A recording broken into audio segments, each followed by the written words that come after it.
जय श्री कृष्णा। राधे राधे। वैशाख मास का 29वां अध्याय।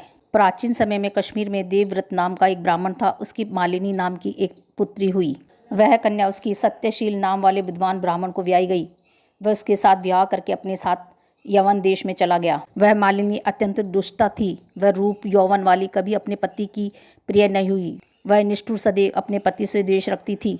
अपने पति को वश में रखने के लिए उसने दूसरी स्त्रियों से वशीकरण मंत्र पूछा। उन्होंने कहा, हमने तो अपने पति को वशीकरण औषधि से वश में कर लिया है, तू भी योगिनी के पास जा, वह तुमको दिव्य औषधि देगी जिससे तेरा पति अवश्य वश में हो जाएगा।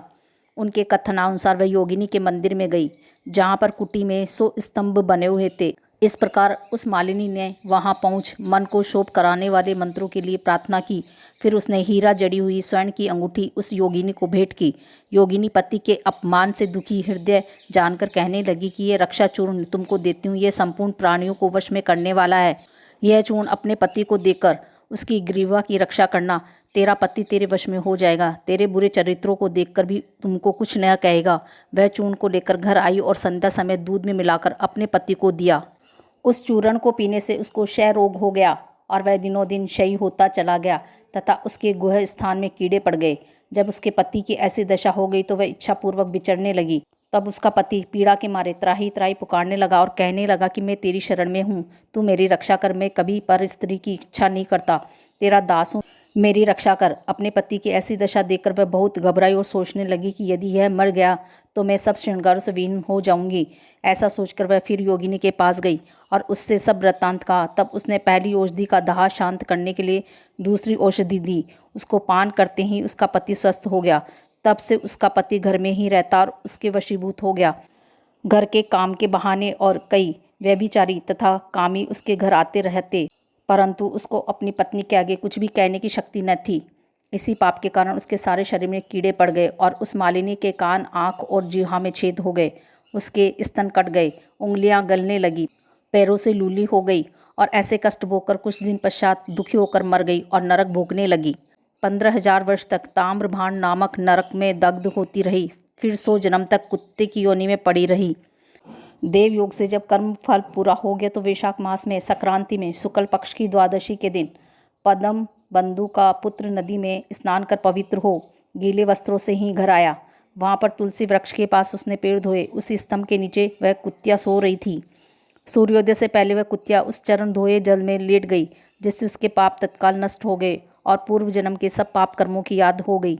अपने पूर्व कर्मों का वर्णन कर उस मुनि से कहने लगी कि हे मुने, वैशाख शुक्ल पक्ष में पुण्यों के बढ़ाने वाली द्वादशी के दिन स्नान दान आदि का जो सुकृत आपने किया है वह मुझे दे दो। इस सुकृत से मेरी मुक्ति हो जाएगी। मैं अत्यंत दीन हूँ, मेरी रक्षा करो। ऐसे वचन सुनकर वह मुनिपुत्र कुतिया से बोले कि अपने किए हुए अच्छे और बुरे कर्मों का फल मनुष्य सुख और दुख के रूप में स्वयं ही अवश्य भोगता है। ऐसे वचन सुनकर कुतिया दुखी होकर ऊंचा मुख करके जोर जोर से उसके पिता पद्म बंधु से कहने लगी, आपके द्वार पर पड़ी रहने वाली कुतिया हूँ, आपका झूठा टुकड़ा खाती रहती हूँ, आप मेरी रक्षा करिए, क्योंकि महात्मा गृहस्थियों को जो उनके द्वार पर उनकी शरण में पड़े रहते हैं उनका उद्धार करना उनका परम कर्तव्य है। ऐसा भेद जानने वालों ने कहा है, चांडाल कुत्ता सदा गृहस्थियों की दया के पात्र हैं, अतः आप मुझ मूर्खा का उद्धार करो। ऐसे कुतिया के वचन सुनकर पद्म बंधु घर के बाहर आया और पूछने लगा कि क्या बात है। तब उसके पुत्र ने सब कथा वर्णन की। पुत्र के वचन सुनकर वे विस्मय के साथ कहने लगे कि मेरा पुत्र होकर तूने यह क्या कहा। साधुओं को ऐसे वचन कहने उचित नहीं है। संपूर्ण प्राणी परोपकार के लिए ही है। चंद्रमा, सूर्य, पवन, पृथ्वी, अग्नि, जल, चंदन, वृक्ष और महात्मा सभी परोपकार में लगे रहते हैं। दधीची ऋषि ने दैत्यों को अति बलवान जानकर अपनी हड्डियां निकालकर देवताओं को दे दी थी। जब भूखे शयन ने कबूतर को पकड़ लिया तो राजा शिवी ने अपना मांस काटकर शयन को दिया था। जीमूत नामी राजा ने गरुड़ के लिए अपने प्राण दे दिए थे। इसलिए विद्वान ब्राह्मण को तो सब पर दया करनी चाहिए। इस प्रकार वह ब्राह्मण कुतिया से कहने लगा कि मैं तेरे निमित्त प्रतिज्ञा करता हूँ कि तू मेरे द्वादशी के पुण्य के पापों से छूटकर विष्णु लोक को जा। श्रुति देव जी कहते हैं कि राजन वह कुतिया अपने शरीर को त्याग स्वर्ग में जाकर अनेक प्रकार के भोगों को भोगती हुई वैशाख द्वादशी के प्रभाव से स्वर्ग को गई। जय श्री कृष्णा। राधे राधे।